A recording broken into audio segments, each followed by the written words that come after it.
Hello all, welcome back to my channel Shweta's creations and vlog. ಎಲ್ಲರೂ ಹೇಗಿದ್ದೀರಾ? ಎಲ್ಲರೂ ಚೆನ್ನಾಗಿದ್ದೀರಾ ಅಂತ ಭಾವಿಸ್ತಾ ಇದ್ದೀನಿ. ನಾನು ಕೂಡ ತುಂಬಾ ಚೆನ್ನಾಗಿದ್ದೀನಿ ಅಂತ ಹೇಳ್ತಾ, ಸೊ ಇವತ್ತು ಮಾರ್ನಿಂಗ್ ರೂಟೀನ ನಾನು ನಿಮ್ಮ ಜೊತೆ ಶೇರ್ ಮಾಡ್ತಾ ಇದ್ದೀನಿ. ಮಾರ್ನಿಂಗ್ ರೂಟೀನಲ್ಲ, ಇವತ್ತಿನ ಫುಲ್ ಡೇ ರೂಟೀನ ನಾನು ಇವತ್ತು ನಿಮ್ಮ ಜೊತೆ ಶೇರ್ ಮಾಡ್ಕೊತಾ ಇದ್ದೀನಿ. ಸೊ ಇವತ್ತು ಮಾರ್ನಿಂಗ್ ಬೆಳಿಗ್ಗೆ ತುಂಬ ಅಂದರೆ ತುಂಬಾ ಚಳಿತು. ಸೊ ಹಾಗಾಗಿ ಸ್ವಲ್ಪ ಲೇಟಾಗಿ ನಾನು ಔಟ್ಸೈಡೆಲ್ಲ ಕ್ಲೀನ್ ಮಾಡಿಕೊಂಡೆ, ಏಕೆ ಅಂದರೆ ತುಂಬ ಕೋಲ್ಡ್ ಇರುತ್ತೆ. ಸೊ ಹಾಗಾಗಿ ಆ ಟೈಮ್ನ ಸ್ವಲ್ಪ ಅವಾಯ್ಡ್ ಮಾಡ್ತೀನಿ. ಮನೆ ಒಳಗಡೆ ಇರೋ ಎಲ್ಲ ಕೆಲಸ ಮುಗಿಸ್ಕೊಂಡು ಅದಾದ ನಂತರ ಹೊರಗಡೆ ಇರೋಂತಹ ಕೆಲಸನ ನಾನು ಮಾಡ್ಕೊಳ್ತೀನಿ, ಏಕೆಂದರೆ ಇದು ಕೂಡ ಈಸಿ ಕೂಡ ಆಗುತ್ತೆ. ನನ್ನ ಮಗಳು ನೋಡಿ ಇಲ್ಲಿ ನಿಂತ್ಕೊಂಡು ತರಲೆ ಮಾಡ್ತಾಯಿದ್ದಾಳೆ. ಸೊ ಇವತ್ತು ಟಾಪಿಕ್ ಕೂಡ ಇದೇ ಆಗಿರುತ್ತೆ ಅಂತ ಅಂದ್ಕೊಂಡಿದ್ದೀನಿ. ಯಾಕೆ ಅಂತಂದರೆ ಈ ಮಕ್ಕಳು ಅಂತಂದಾಗಲೇ ಒಂಥರ ಅನಿಸುತ್ತೆ, ಇವ್ರು ಮಾಡುವಂಥ ಮಿಸ್ಟೇಕ್ಗಳಾಗಿರ್ಬೋದು, ತರಲೆ ಫನ್, ಮತ್ತು ಅದಕ್ಕೆ ನಾವು ರಿಯಾಕ್ಟ್ ಮಾಡುವಂತಹ ರೀತಿಯಾಗಿ ಮಿಸ್ಟೇಕ್ಸ್ ಆಗಿರ್ಬೋದು. ಸೊ ಇದೆಲ್ಲ ಕೆಲವೊಂದು ಕಡೆ ಎಲ್ಲೋ ಒಂಥರ ಅವ್ರ ಮನಸ್ಸಿನ ಮೇಲೆ ಕೂಡ ಪರಿಣಾಮ ಬೀರುತ್ತೆ. ನಾವು ಯಾವುದೋ ಒಂದು ಸಿಟ್ಟಲ್ಲಿ ಇಲ್ಲ ಆ್ಯಂಗರಲ್ಲಿ ನಾವೇನೋ ಮಾಡುವಂತಹ ರೀತಿ ಅವ್ರಿಗೆ ಎಷ್ಟೆಲ್ಲ ಎಫೆಕ್ಟ್ ಆಗುತ್ತೆ. ನಾನು ಪರ್ಸ್ನಲಿ ಆ್ಯಸ್ ಎ ಪೇರೆಂಟಾಗಿ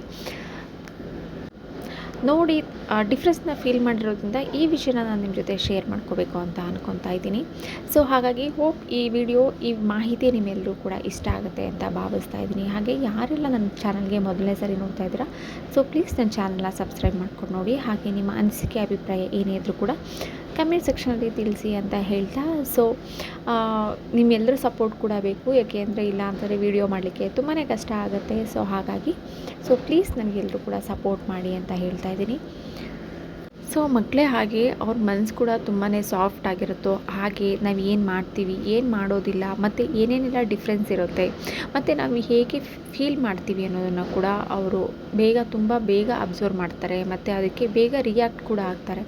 ಅದಲ್ಲದೆ ಮತ್ತು ಅವರು ಮೆಂಟಲಿ ಆರ್ ಫಿಸಿಕಲಿ ಎಷ್ಟು ಸ್ಟ್ರಾಂಗ್ ಆಗಿರ್ತಾರೆ ಅನ್ನೋದಕ್ಕೆ ಅದಕ್ಕೆ ನಾವು ಮಾಡುವಂತಹ ಕೆಲವೊಂದು ಎಕ್ಸಾಂಪಲ್ಸೇ ಕಾರಣ ಆಗಿರುತ್ತೆ. ಸೊ ಹಾಗಾಗಿ ನಮ್ಮ ಮನೆಯ ಮಕ್ಕಳ ಮುದ್ದು ಪುಟಾಣಿಗಳ ಹತ್ರ ಕೆಲವೊಂದು ನಾವು ನಮ್ಮ ಬಿಹೇವಿಯರ್ನ, ಸಣ್ಣ ಪುಟ್ಟ ಬಿಹೇವಿಯರ್ನ ಚೇಂಜ್ ಮಾಡಿಕೊಂಡ್ರೆ ನಿಜವಾಗ್ಲೂ ಅವರು ಕೂಡ ಮುಂದಿನ ದಿನಗಳಲ್ಲಿ ಬೇರೆಯವ್ರಿಗೆ ಆದರ್ಶವಾಗಿರ್ತಾರೆ. ಹಾಗೆ ಅವರೆಲ್ಲರೂ ನೆಗೆಟಿವಿಟಿದು ಕೂಡ ದೂರ ಆಗುತ್ತೆ. ತುಂಬ ಪ್ರೊಡಕ್ಟಿವಿಟಿ ಆಗಲಿ, ಆ್ಯಕ್ಟಿವಿಟಿ ಆಗಲಿ ಮಕ್ಕಳಲ್ಲಿರುತ್ತೆ. ಹಾಗೆ ಪಾಸಿಟಿವಿಟಿ ಕೂಡ ತುಂಬಾ ಇರುತ್ತೆ ಅಂತ ಹೇಳಲಿಕ್ಕೆ ಇಷ್ಟಪಡ್ತೀನಿ. ಸೊ ಅದನ್ನು ನಾನು ನೋಡಿ ಹತ್ತಿರದಿಂದ ಫೀಲ್ ಮಾಡಿರೋದ್ರಿಂದ ಮೇ ಬಿ ಈ ಟಿಪ್ಸ್ ಎಲ್ರಿಗೂ ಯೂಸ್ ಆಗ್ಬೋದು. ಯಾರೆಲ್ಲ ಆಲ್ರೆಡಿ ಪೇರೆಂಟ್ ಆಗಿದ್ದೀರಾ, ಇನ್ನು ಯಾರೆಲ್ಲ ಪೇರೆಂಟ್ ಆಗ್ತೀರಾ ಅವ್ರಿಗೆಲ್ಲರೂ ಕೂಡ ಯೂಸ್ ಆಗ್ಬೋದು.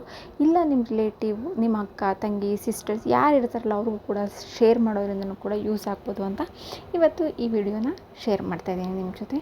ಮೊದಲನೇದಾಗಿ ನಾವು ಮಕ್ಕಳ ಹತ್ರ ತುಂಬಾ ಎಕ್ಸ್ಪೆಕ್ಟೇಷನ್ ಇರುತ್ತೆ. ಅಂದರೆ ನಾವು ಸ್ಕೂಲಿಗೆ ಕಳಿಸಿದ ತಕ್ಷಣವೇ ಅವರೆಲ್ಲ ಕಲ್ತ್ಬಿಡಬೇಕು, ಎಲ್ಲನೂ ಓದ್ಬಿಡಬೇಕು, ಎಲ್ಲ ಮಕ್ಕಳಿಗಿಂತ ನಮ್ಮ ಮಕ್ಕಳೇ ತುಂಬಾ ಮುಂದೆ ಇರಬೇಕು ಅಂಥೇಳಿ. ಸೊ ಹೌದು, ಪೇರೆಂಟ್ಸ್ ಆಗಿ ಅದು ನಮ್ಮ ತಪ್ಪಲ್ಲ. ಎಲ್ಲರೂ ಕೂಡ ಅವ್ರ ಮಕ್ಕಳಿಂದ ಒಳ್ಳೆಯದನ್ನೇ ಬಯಸ್ತಾರೆ, ಹಾಗೆ ಪಾಸಿಟಿವ್ ರಿಸಲ್ಟ್ನ ಕೂಡ ಬಯಸ್ತಾರೆ. ಹಾಗಂತ ಹೇಳಿಬಿಟ್ಟು ಫ್ರ್ಯಾಕ್ಷನ್ ಆಫ್ ಸೆಕೆಂಡಲ್ಲಿ ಚಿಟಕಿ ಹೊಡೆದ ತಕ್ಷಣ ಆಗುತ್ತೆ ಅನ್ನೋದು ಅದು ಸುಳ್ಳಾಗುತ್ತೆ. ಮತ್ತು ಮಕ್ಕಳ ಹತ್ರ ಏನು ಮಾಡೋದು, ಕಂಪೇರ್ ಮಾಡೋದು. ಮನೇಲಿ ಇಬ್ಬರು ಮಕ್ಕಳಿದ್ರೆ ಆ ಇಬ್ಬರು ಮಕ್ಕಳಲ್ಲಿ ಕಂಪೇರ್ ಮಾಡೋದು. ನೋಡು ಅಣ್ಣ ಎಷ್ಟು ಚೆನ್ನಾಗಿ ಓದ್ತಾ ಇದ್ದಾನೆ, ನೀನು ಓದ್ತಾ ಇಲ್ಲ, ನೋಡು ಅವ್ರು ಎಷ್ಟು ಚೆನ್ನಾಗಿ ಮಾಡ್ತಾಯಿದ್ದಾರೆ. ಇಲ್ಲ ಅಕ್ಕಪಕ್ಕದ ಮನೆಯವ್ರ ಜೊತೆ ಕಂಪೇರ್ ಮಾಡೋದು, ಕಸಿನ್ ಜೊತೆ ಆಗಿರ್ಬೋದು, ಇಲ್ಲ ಅವ್ರ ಫ್ರೆಂಡ್ಸ್ ಜೊತೆ ಆಗಿರ್ಬೋದು. ಅವರಷ್ಟು ಮಾರ್ಕ್ಸ್ ತೆಗೆದಿದ್ದಾರೆ, ನೀನು ತೆಗೆದಿಲ್ಲ. ಈ ರೀತಿಯಾಗಿರುವಂತಹ ಕೆಲವ್ದೇನಾಗುತ್ತೆ ಅಂತಂದರೆ ಕಂಪೇರ್ ಮಾಡೋದ್ರಿಂದ ನಾನು ಏನೂ ಮಾಡಲ್ಲ, ನನ್ನ ಕೈಲಿ ಏನೂ ಆಗಲ್ಲ ಅನ್ನೋಂತಹ ಭಾವನೆ ಮಕ್ಕಳಲ್ಲಿ ಬಂದುಬಿಡುತ್ತೆ. ಸೊ ಹಾಗಾಗಿ ಕೆಲವೊಂದು ಮಕ್ಕಳು ಸ್ಟ್ರಾಂಗ್ ಇರ್ತಾರೆ, ಆದರೆ ಎಲ್ಲರ ಮನಸ್ಥಿತಿ ಒಂದೇ ಥರ ಇರೋದಿಲ್ಲ. ಸೊ ಹಾಗಾಗಿ ಮಕ್ಕಳನ್ನ ಕಂಪೇರ್ ಮಾಡೋದಕ್ಕಿಂತ ಅವರು ಎಲ್ಲಿ ಏನು ತಪ್ಪು ಮಾಡ್ತಾಯಿದ್ದಾರೆ, ಯಾಕೆ ಅವ್ರ ಕೈಲಿ ಆ ಸಕ್ಸಸ್ನ ರೀಚ್ ಆಗ್ತಿಲ್ಲ ಅಂತೇಳಿ ನಿಧಾನಕ್ಕೆ ಹೇಳಿದ್ರೆ ಸೊ ಅವರು ಕೂಡ ತಿದ್ಕೊತಾರೆ. ಅವ್ರಿಗೂ ಕೂಡ ಒಂದು ಸ್ವಲ್ಪ ಟೈಮ್ ಬೇಕಾಗುತ್ತೆ ಅಂತ ಅಂದ್ಕೊತೀನಿ. ಮತ್ತು ನಾವು ಅವ್ರ ವಯಸ್ಸಲ್ಲಿದ್ದಾಗ ನಾವು ಎಷ್ಟು ಕಲ್ತಿದ್ವಿ ಅನ್ನೋದು ಕೂಡ ಇಂಪಾರ್ಟೆಂಟ್ ಆಗುತ್ತೆ. ಅಂದರೆ ಇಷ್ಟು ದಿನ ನಾವು ಏನೂ ಕಲಿಸ್ದೆ ಸ್ಕೂಲ್ ಕಳಿಸಿದ ತಕ್ಷಣ ನೀನು ಕಲ್ತ್ಬಿಡ್ಬೇಕು ಅಂತಂದರೆ ಹೇಗಾಗುತ್ತೆ. ಸೊ ಹಾಗಾಗಿ ಅದಕ್ಕೆ ಅವ್ರದ್ದೇ ಆದಂತಹ ಒಂದು ಸ್ಪೇಸ್ ಹಾಗೆ ಟೈಮ್ನ ಕೊಡಿ ಅಂತ ಹೇಳ್ತಾ ಇದ್ದೀನಿ. ಸೊ ಇದು ಒಂದು ಮೊದಲನೇ ಪಾಯಿಂಟ್ ಅಂತಲೂ ನಾನು ಕನ್ಸಿಡರ್ ಮಾಡ್ತೀನಿ.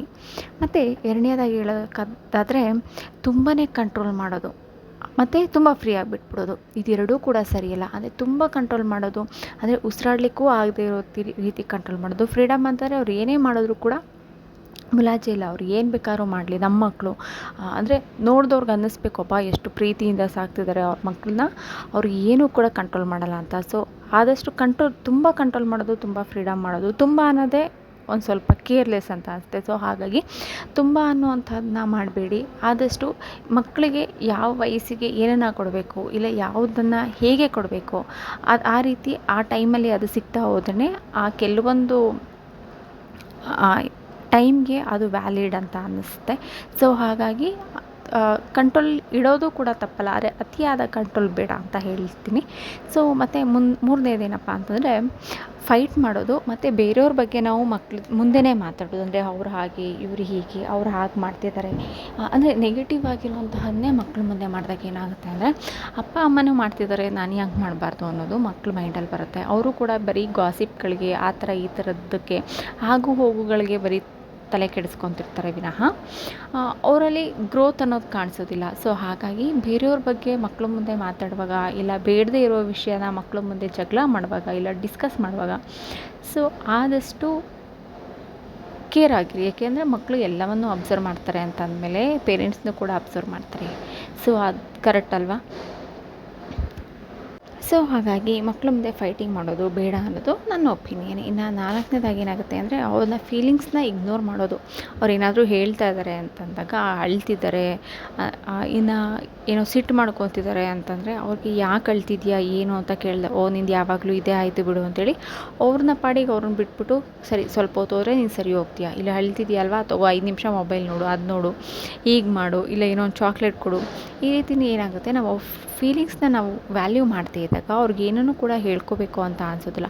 ಸೊ ಹಾಗಾಗಿ ಅವರು ಒಳಗಡೆ ಕೊರಗ್ತಾ ಇರ್ತಾರೆ. ಆ ಫ್ರೀಡಮ್ ಅನ್ನೋದಾಗಲಿ, ನಮ್ಮ ಜೊತೆ ಒಂದು ಒಳ್ಳೆ ಬಾಂಡಿಂಗ್ ಆಗಲಿ ಅವ್ರಿಗೆ ಬರೋದಿಲ್ಲ. ಸೊ ಹಾಗಾಗಿ ಏನೋ ಅಳ್ತಿದ್ದಾರೆ, ಸ್ವಲ್ಪ ಅವ್ರಿಗೆ ಬೇಜಾರಾಗಿದೆ ಅಂತಂದರೆ ಒಂದು 5 ನಿಮಿಷ ಕೂತ್ಕೊಂಡು ಏನಾಯಿತು ಅಂತೇಳಿ ಅವ್ರನ್ನ ಮಾತಾಡ್ಸಿದ್ರೆ ಅವ್ರಿಗೆ ಯಾಕೆ ಹಾಗಾಗಿದೆ ಅನ್ನೋದು ಕೂಡ ಅವರು ಹೇಳ್ಕೊತಾರೆ. ಇಲ್ಲ ಯಾರಾದರೂ ಏನಾದ್ರು ರೇಗಿಸ್ತಿದ್ದಾರಾ, ಇಲ್ಲ ಬೇರೆ ಏನಾದರೂ ಅವ್ರಿಗೆ ಬೇಜಾರಾಗ್ತಾ ಇದೆಯಾ, ಇಲ್ಲ ಅವ್ರು ಬೇರೆ ಏನಾದರೂ ಬೇರೆಯವ್ರ ಹತ್ರ ಇದೆ ಅಂತ ನಮ್ಮ ಹತ್ರ ಇಲ್ಲ ಅಂತ ಫೀಲ್ ಆಗ್ತಾ ಇದ್ದಾರಾ. ಸೊ ಈ ರೀತಿಯಾದ ತುಂಬಾ ರೀಸನ್ಸ್ ಇರುತ್ತೆ ಮಕ್ಳ ಹತ್ರ. ಸೊ ಹಾಗಾಗಿ ಈ ವಿಷಯ ಕೇಳೋದ್ರಿಂದನೂ ಕೂಡ ಮಕ್ಕಳ ಬಿಹೇವಿಯರಲ್ಲಿ ಸ್ವಲ್ಪ ಚೇಂಜಸ್ನ ನಾವು ತಂದ್ಕೋಬೋದು. ಮತ್ತು ಮಾತಿಗೆ ಮುಂಚೆ 5ನೇದಾಗಿ ಏನಾಗುತ್ತೆ ಅಂದರೆ ಮಾತಿಗೆ ಮುಂಚೆ ಬೈಯೋದು ಮತ್ತು ಹೊಡೆಯೋದು. ಅಂದರೆ ಏನಾದ್ರು ಒಂದು ಚಿಕ್ಕ ವಿಷಯಕ್ಕಾಗಿರ್ಬೋದು ಇಮಿಡಿಯೇಟಾಗಿ ಎಫೆಕ್ಟ್ ಆಗಿಬಿಡ್ತೀವಿ. ಅಂದರೆ ಹೊಡೆಯೋದಾಗಿರಲಿ, ಇಲ್ಲ ಬೈಯೋದಾಗಿರಲಿ ಇರ್ಬೋದು. ಅವ್ರಿಗೇನಾಗುತ್ತೆ ಅಂತಂದರೆ ಹೋಗ್ತಾ ಅವ್ರು ಏನೇ ದೊಡ್ಡ ತಪ್ಪುಗಳು ಮಾಡಿದಾಗಲೂ ಏನೋ ಒಂದೇಟು ಹೊಡಿತಾರೆ ಅಷ್ಟೇ ಅಲ್ವಾ, ಆಮೇಲೆ ಹೋಗುತ್ತೆ ಅಂತ ಹೇಳ್ಕೊಂಡು ಆ ಟೈಮಲ್ಲಿ ಅಷ್ಟೇ ಅವ್ರು ಇದು ಮಾಡ್ಕೊತಾರೆ. ಅದಾದಮೇಲೆ ಹೊಡೆಯೋದಕ್ಕೆ ಬೈಯೋದಕ್ಕೆ ನೀವು ಏನು ಹೇಳಿದ್ರೂ ಅವ್ರು ಕೇಳಿಸ್ಕೊಳ್ಳೋದೇ ಇಲ್ಲ. ಬರೀ ಇದು ಹೊಡೆಯೋದಕ್ಕೆ ಬೈಯೋದಕ್ಕಾದ್ರೆ ಪರವಾಗಿಲ್ಲ, ಬೇರೆ ವಿಷಯಗಳಲ್ಲೂ ಕೂಡ ಎಫೆಕ್ಟ್ ಆಗುತ್ತೆ. ಸೊ ಹಾಗಾಗಿ ದಿನಾ ನಾವು ಅದನ್ನೇ ಪ್ರೋಸೆಸ್ನ ಮಾಡ್ತಾಯಿದ್ರೆ, ಚಿಕ್ಕ ವಿಷಯಕ್ಕೆ ಅಂದರೆ ಅವ್ರು ಎದ್ದಾಗಿಂದ ಮಲ್ಕೊಳ್ಳೋರ್ಗು ಕೂಡ ಬೈಯೋದು ಹೊಡಿಯೋದೇ ಮಾಡ್ತಾಯಿದ್ರೆ ಒಂಥರ ನಮ್ಮ ಕಡೆ ಹೇಳ್ತಾರೆ ಗೊತ್ತಾ, ಮೊಂಡು ಬಿದ್ದು ಹೋಗ್ತಾರೆ ಅಂತ. ಸೊ ಈ ರೀತಿ ಆಗ್ತಾರೆ. ಸೊ ಹಾಗಾಗಿ ಹೊಡಿಯೋದು ಮತ್ತು ಬೈಯೋದ್ರಿಂದ ನಮಗೆ ಇಮಿಡಿಯೇಟ್ ಎಫೆಕ್ಟ್ ಕೊಡ್ಬೋದು. ಅಂದರೆ ಅವ್ರು ನಾವು ಹೇಳಿದಂಥ ಮಾತನ್ನ ಕೇಳ್ಬೋದು. ಆದರೆ ಲಾಂಗ್ ಟರ್ಮಲ್ಲಿ ಅವರು ಫಿಯರ್ ಆಗಿರ್ಬೋದು, ಆ್ಯಂಗರ್ ಅಂತೂ ಜಾಸ್ತಿ ಬಿಲ್ಡ್ ಆಗುತ್ತೆ. ಯಾಕೆ ಅಂತಂದರೆ ನಮ್ಮನ್ನು ಯಾರೂ ಆ ಥರ ಕೇರ್ ಮಾಡಿಲ್ಲ. ಈ ಎಕ್ಸಾಂಪಲ್ ನಮಗೂ ಎಷ್ಟೊಂದು ಸರಿ ಅನಿಸುತ್ತೆ, ಆವಾಗಿನ ಟೈಮಲ್ಲಿ ಮನೆಯಲ್ಲಿ ಬೈಯುವಾಗ ನಮ್ಮಪ್ಪ ಅಮ್ಮ ಮಗುಗೆ ಹೊಡಿಬೇಡ ಅಂತ ಹೇಳಾಗ ನಾವು ಎಷ್ಟೋ ಸರಿ ಹೇಳಿರೋದಂತು, ಯಾಕೆ ನೀನು ನನಗೆ ಹೊಡೆದಿಲ್ವಾ, ನೀವು ಹೊಡೆದಿಲ್ವಾ ನಮಗೆ, ನೀವು ನಮ್ಗೆ ಹೊಡೆದೇ ತಾನೇ ಈ ರೀತಿ ಬುದ್ಧಿ ಕಲಿಸಿದ್ದು ಅಂತೆಲ್ಲ ಹೇಳಿರ್ತೀವಿ. ಸೊ ಹಾಗಾಗಿ ಹೊಡೆಯೋದು ಮತ್ತು ಬೈಯೋದನ್ನು ಆದಷ್ಟು ಕಡಿಮೆ ಮಾಡ್ಕೊಳ್ಳಿ. ಇದು ಮುಂದೆ ಒಂದಿನ ಅವ್ರಿಗೆ ಯಾಕೆ ಇಷ್ಟು ಮಕ್ಕಳು ಕೋಪ ಜಾಸ್ತಿ ಅನ್ನೋದಕ್ಕೆ ಮೇ ಬಿ ಮೇಯ್ನ್ ರೀಸನ್ ಅಂತ ಅನಿಸುತ್ತೆ. ಸೊ ಹಾಗಾಗಿ ಹೊಡೆಯೋದು ಪ್ರಯೋಗದಿಂದ ತಕ್ಷಣಕ್ಕಷ್ಟೇ ನಮಗೆ ಪರಿಹಾರ, ಅದಾದಮೇಲೆ ಯಾವುದೇ ಪರಿಹಾರ ಕೂಡ ಸಿಗೋದಿಲ್ಲ. ಮತ್ತು 6ನೇದಾಗಿ ಮಕ್ಕಳಿಗೆ ಅವ್ರವ್ರ ಭಾವನೆಗಳನ್ನ ವ್ಯಕ್ತಪಡಿಸ್ಕೋಬೇಕು ಅನ್ನೋದಿರುತ್ತೆ. ಆದರೆ ಮಕ್ಕಳಂತಲ್ಲ, ಎಲ್ಲರೂ ಕೂಡ ಅವ್ರ ಭಾವನೆನ ವ್ಯಕ್ತಪಡಿಸ್ಕೋಬೇಕು ಅಂತ ಇರುತ್ತೆ. ಆದರೆ ಏನು ಮಾಡ್ತೀವಿ ಅಂದರೆ ಮಕ್ಕಳು ಹೇಳುವಂತಹ ರೀತಿ ನಮ್ಗೆ ಇಷ್ಟ ಆಗದೆ ಇದ್ದಾಗ ಏನು ಮಾಡ್ತೀವಿ, ಅವ್ರು ಏನು ಹೇಳ್ತಿದ್ದಾರೆ ಅಂತ ಕಂಪ್ಲೀಟಾಗಿ ಕೇಳಿಸ್ಕೊಳ್ಳೋದೇ ಇಲ್ಲ. ಸೊ ಹಾಗೆಯೇ ನಾವು ಅವ್ರಿಗೆ ಅಡ್ವೈಸ್ನ ಕೊಡ್ಲಿಕ್ಕೆ ಶುರು ಮಾಡಿಬಿಟ್ಟಿರ್ತೀವಿ. ಸೊ ಹಾಗಾಗಿ ಅವ್ರು ಏನು ಹೇಳ್ತಾರೆ ಅನ್ನೋದನ್ನ ಒಂದು ಸ್ವಲ್ಪ ಸಮಾಧಾನದಿಂದ ಕೇಳಿಸ್ಕೊಂಡ್ರೆ ಮಕ್ಕಳು ಕೂಡ ಅವ್ರದ್ದೇ ಆದ ಇಂಪ್ರೂವ್ಮೆಂಟ್ ಜಾಸ್ತಿ ಆಗುತ್ತೆ. ಮತ್ತು ಅವ್ರಿಗೆ ಏನಾದರೂ ಒಂದು ನಿಮ್ಮ ಹತ್ರ ಹೇಳಬೇಕು ಅಂತ ಅವರೇ ಕಾಯ್ತಾ ಇರ್ತಾರೆ. ಮತ್ತು ಏನಾದರೂ ಒಂದು ವಿಷಯನ ಹೇಳ್ಕೋಬೇಕು ಅಂತಂದಾಗ ಅದರಲ್ಲಿ ನೀವೇ ಮೊದಲಿಗರಾಗಿರ್ತೀರ. ಅಂದರೆ ಅವರಲ್ಲಿ ನಡೆಯುವಂಥ ಪ್ರತಿಯೊಂದು ವಿಷಯನೂ ಕೂಡ ಅವಾಗ ಮಕ್ಕಳು ಹೈಡ್ ಮಾಡೋದಿಲ್ಲ. ಯಾಕೆಂದರೆ ಕೇಳಿಸ್ಕೊಳ್ಳೋರು ಇದ್ದಾರೆ ಅಂತಂದಾಗ ಖಂಡಿತ ಅವ್ರು ಬಂದಿಲ್ಲ ವಿಷಯಗಳನ್ನ ಕೂಡ ಶೇರ್ ಮಾಡ್ತಾರೆ. ನಾಳೆ ದಿನ ಮಕ್ಕಳು ನಮಗೆ ಇದನ್ನು ಹೇಳಲಿಲ್ಲ, ಅದನ್ನು ಹೇಳಲಿಲ್ಲ ಅಂತ ಹೇಳ್ಕೊಂಡು ನಾವು ಅವ್ರಿಗೆ ಬೈಯೋದಾಗಿರ್ಬೋದು, ಇಲ್ಲ ನಾಳೆ ದಿನ ಬೇಜಾರು ಮಾಡ್ಕೊಳ್ಳೋಂತಹ ಅವಶ್ಯಕತೆ ಇರೋದಿಲ್ಲ. ಮತ್ತು 7ನೇದಾಗಿ ಏನು ಮಾಡ್ತೀವಿ ಅಂತಂದರೆ ಅವ್ರನ್ನ ಸರ್ಟಿಫಿಕೇಟ್ನ ನೋಡಿ ನಾವು ಜಡ್ಜ್ ಮಾಡಿಬಿಡ್ತೀವಿ. ಅಂದರೆ ಬರೀ ಮಾರ್ಕ್ಸ್ ಇಲ್ಲ ರಿಸಲ್ಟ್ ಮೇಲೆ ಫೋಕಸ್ ಮಾಡಬೇಕು ಅಂತ ಹೇಳ್ಕೊಂಡು ಅವರು ಕರೆಕ್ಟಾಗಿ ಮಾರ್ಕ್ಸ್ ತೆಗ್ದಿಲ್ಲ ಅಂತಂದರೆ ಅವನು ಏನಕ್ಕೂ ಬೇಡ. ತುಂಬ ಮನೆಯಲ್ಲಿ ಇದಂತೂ ತುಂಬಾ ಮಾಡ್ತಿರ್ತಾರೆ. ಅಂದರೆ ಅವ್ರಿಗೆ ತುಂಬ ಕೆಟ್ಟದಾಗಿ ಮಕ್ಕಳುಗಳನ್ನ ಬಿಹೇವ್ ಮಾಡಿಸ್ಕೊತಾರೆ. ಸೊ ದಯವಿಟ್ಟು ಈ ಕೆಲಸನ ಮಾಡಿಬಿಡಿ. ಮಕ್ಕಳುಗಳು ಮಾರ್ಕ್ಸ್ ಬರೀ ಪೇಪರಲ್ಲಿ ಮಾರ್ಕ್ಸ್ಗಿಂತ ಬುಕ್ಕಲ್ಲಿರೋದು ಏನು ಓದಿ ತಿಳ್ಕೊತಾರೋ ಅದಕ್ಕಿಂತ ಜನರಲ್ ನಾಲೆಡ್ಜ್ ಅನ್ನೋದು ತುಂಬಾ ಇಂಪಾರ್ಟೆಂಟ್ ಆಗುತ್ತೆ. ಹಾಗೆ ಜನರಲ್ ನಾಲೆಡ್ಜ್ ಮಾರ್ಕ್ಸ್ನ ತೊಗೊಳ್ಳದೇ ಇರೋರು, ಇತ್ತೀಚಿನ ದಿನಗಳಲ್ಲಿ ಫೇಲ್ ಆಗಿರೋರು ಕೂಡ ಇತ್ತೀಚಿನ ದಿನಗಳಲ್ಲಿ ಒಳ್ಳೊಳ್ಳೆ ಬಿಸ್ನೆಸ್ ಮ್ಯಾನ್ ಆಗಿದ್ದಾರೆ, ಒಳ್ಳೊಳ್ಳೆ ಅಂದರೆ ಒಂದು ಸ್ಟೇಜ್ಗೆ ಹೋಗಿದ್ದಾರೆ. ಹಾಗಂತ ಓದಬಾರ್ದು ಅಂತಲ್ಲ, ಅವ್ರಿಗೆ ಅದು ಆಗ್ತಿಲ್ಲ ಅಂತಂದಾಗ ನೀನು ಓದು ಓದು ಓದು ಅನ್ನೋದಕ್ಕಿಂತ ಅವ್ರಿಗೆ ಏನು ಇಂಟ್ರೆಸ್ಟ್ ಇದೆ ಅದ್ರ ಬಗ್ಗೆ ಮಾತಾಡಿದ್ರೆ, ಗಮನ ಕೊಟ್ಟರೆ ಅವ್ರ ಕೆರಿಯರ್ ಕೂಡ ಬಿಲ್ಡ್ ಆಗುತ್ತೆ ಅನ್ನೋದು ನನ್ನ ಒಪಿನಿಯನ್.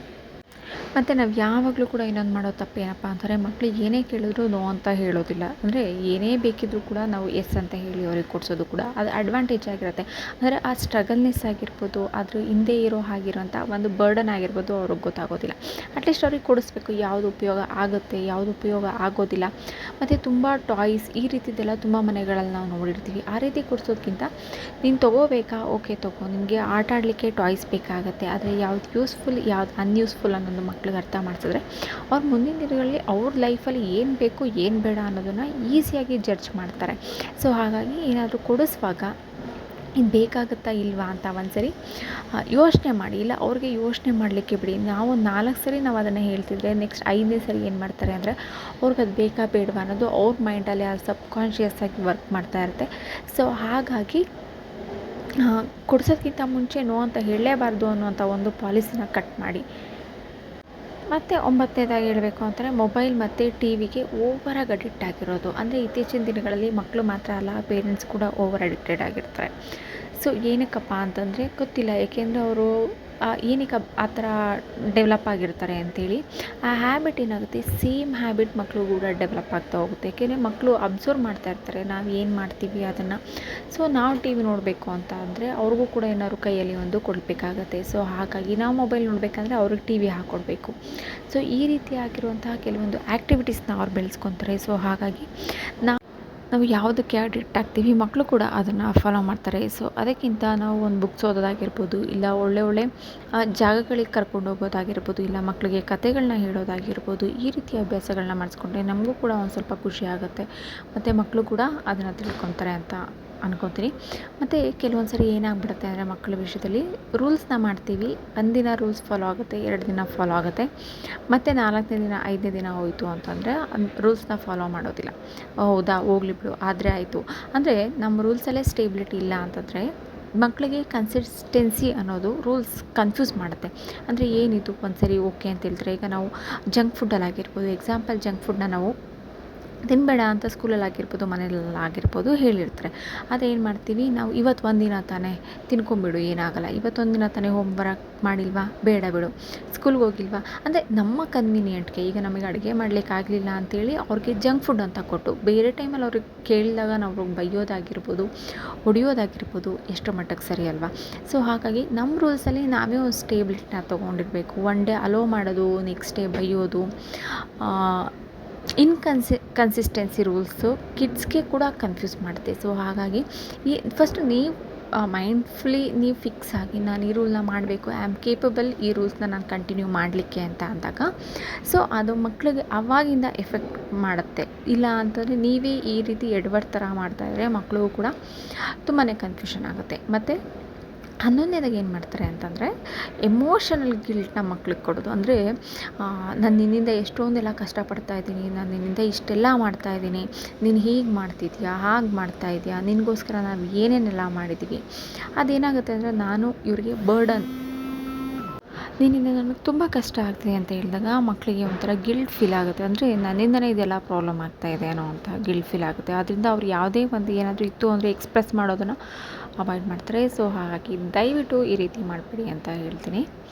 ಮತ್ತು ಕೊನೆಯದಾಗಿ ಏನಪ್ಪ ಅಂತಂದರೆ ಇಂಟ್ರೆಸ್ಟ್ನ ಇಗ್ನೋರ್ ಮಾಡಬೇಡಿ ದಯವಿಟ್ಟು. ಇದಂತೂ ತುಂಬಾ ಮೋಸ್ಟ್ ಇಂಪಾರ್ಟೆಂಟ್ ಥಿಂಗ್ ಅಂತಲೇ ಹೇಳ್ಬೋದು. ಅಂದರೆ ಅಕಾಡೆಮಿಕ್ ಮಾತ್ರನೇ ಅಲ್ಲ, ಅವ್ರಿಗೆ ಕೆಲವೊಂದು ವಿಷಯಗಳಲ್ಲಿ ಅವ್ರಿಗೆ ಇಂಟ್ರೆಸ್ಟ್ ಇರುತ್ತೆ. ಸ್ಪೋರ್ಟ್ಸ್ ಆಗಿರ್ಬೋದು, ಮ್ಯೂಸಿಕ್, ಆರ್ಟ್ಸ್, ಅವ್ರ ಫ್ಯಾಷನ್ ಆಗಿರ್ಬೋದು. ಅದನ್ನು ನಾವು ಎನ್ಕರೇಜ್ ಮಾಡೋದನ್ನ ಬಿಟ್ಟು, ಇಲ್ಲ ನೀನು ಓದಲೇಬೇಕು, ಇವತ್ತು ನೀನು ಈ ಸಿಲೆಬಸ್ನ ಕಲೀಲೇಬೇಕು ಅನ್ನೋದಕ್ಕಿಂತ 1 ನಿಮಿಷ ಮಕ್ಳ ಹತ್ರ ಕೂತ್ಕೊಂಡು ನಿನಗೆ ಏನು ಮಾಡ್ಲಿಕ್ಕೆ ಇಷ್ಟ ಅಂತ ಕೇಳಿದ್ರೆ, ಸೊ ಅವ್ರಿಗೆ ಏನು ಇಷ್ಟ, ನನಗೇನು ಇಂಟ್ರೆಸ್ಟ್ ಇದೆ ಅನ್ನೋದನ್ನು ಅವರು ತೋರಿಸ್ತಾ ಹೋಗ್ತಾರೆ. ಸೊ ಈ ಎಲ್ಲರೂ ಕೂಡ ಓದಲೇಬೇಕು, ನೀನು ಡಾಕ್ಟ್ರೇ ಆಗಬೇಕು, ಇಂಜಿನಿಯರೇ ಆಗಬೇಕು ಅಂತ ಹೇಳಿದ್ರೆ ಅದು ಮಕ್ಕಳ ಒಂದು ಪುಟ್ಟ ಮನಸ್ಸಿನ ಮೇಲೆ ಪರಿಣಾಮ ಬೀರುತ್ತೆ. ಅದು ಹೋಗ್ತಾ ಇಂಟ್ರೆಸ್ಟ್ ಚೇಂಜ್ ಆದರೂ ಕೂಡ ಆಗ್ಬೋದು ಫ್ಯೂಚರ್. ಸೊ ಆದಷ್ಟು ಅವರ ಎಮೋಷನ್ಸ್ ಹಾಗೆ ಇಂಟ್ರೆಸ್ಟ್ಗೆ ಎನ್ಕರೇಜ್ ಮಾಡಿ ಅಂತ ಹೇಳ್ತಾ ಇವತ್ತಿನ ಈ ವಿಡಿಯೋನ ಮುಗಿಸ್ತಾ ಇದ್ದೀನಿ. ಸೊ ಇವತ್ತಿನ ವಿಡಿಯೋ ನಿಮ್ಮೆಲ್ರಿಗೂ ಇಷ್ಟ ಆಯಿತು ಅಂತ ಭಾವಿಸ್ತಾ ಇದ್ದೀನಿ. ಸೊ ಯಾರೆಲ್ಲ ಮನೆಯಲ್ಲಿ ಮಕ್ಕಳಿದ್ದೀರಾ, ಸೊ ಅವರೆಲ್ಲರೂ ಕೂಡ ಮಕ್ಕಳ ಬಗ್ಗೆ ಟೇಕ್ ಕೇರ್ ಮಾಡಿ ಅಂತ ಹೇಳ್ತಾ, ಸೊ ಮತ್ತೆ ಮುಂದಿನ ವಿಡಿಯೋದಲ್ಲಿ ಮತ್ತೊಂದು ಕಂಟೆಂಟ್ ಜೊತೆ ಸಿಗ್ತೀನಿ ಅಂತ ಹೇಳ್ತಾ, ಯಾರೆಲ್ಲ ನನಗೆ ಸಪೋರ್ಟ್ ಮಾಡ್ತಾಯಿದ್ರು ಅವರೆಲ್ಲರೂ ಕೂಡ ಥ್ಯಾಂಕ್ ಯು ಸೋ ಮಚ್. ಹೀಗೆ ಸಪೋರ್ಟ್ ಮಾಡ್ತಾಯಿರಿ ಮುಂದಿನ ದಿನಗಳಲ್ಲೂ ಕೂಡ.